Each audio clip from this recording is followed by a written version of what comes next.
they've turned it into the slumlord of Oklahoma.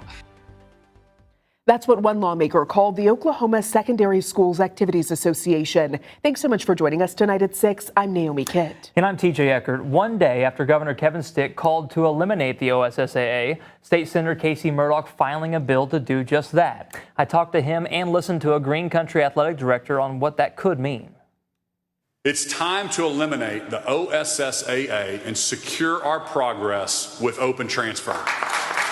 Governor Kevin Stitt calling for a major shakeup in high school athletics during his State of the State Monday afternoon. I pretty much came up with this on my own, and I was shocked that the governor had it in a speech yesterday. Tuesday morning, State Senator Casey Murdoch filing a bill that would eliminate the OSSAA. I think OSSA has forgotten what their job is, and their job is the kids and the athletics of the state of Oklahoma. His plan, creating the Oklahoma Athletics and Activities Commission. The governor and other top political officials would appoint a board made up of school officials, athletic admin, and parents, with representation from both public and private schools in both big and small districts. I'm trying to bring everyone to the table so that everyone on this commission has some skin in the game, has their point of view, and they will promulgate rules. I'd be afraid the voices that don't get heard at that point. Lance Parks is the AD at Bishop Kelly. He also serves on the OSSAA board. What would it look like without an OSSAA? If you take it out of the hands of the educators, my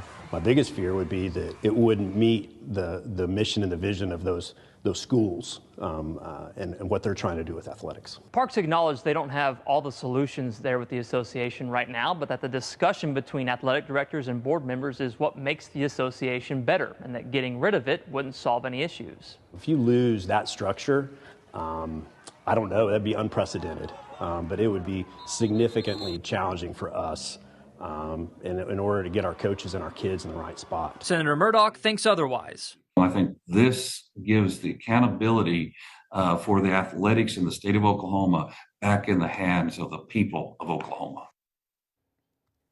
So a big issue right now is the transfer rule in high school athletics. You might remember my story with the Glencoe basketball team. Players initially ruled ineligible after transferring there, then reinstated after filing a lawsuit against the OSSAA. I asked Senator Murdoch if this plan aligns with the governor's school choice initiative. He tells me it's not up to him, but instead the board members that get elected. If passed, the new commission would take over for the 2027-28 school year.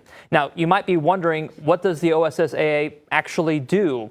The association presides over 482 Oklahoma schools, coordinates events and activities, playoffs and state tournaments. They set competitive rules and regulations, and a lot more. They're a private, nonprofit organization.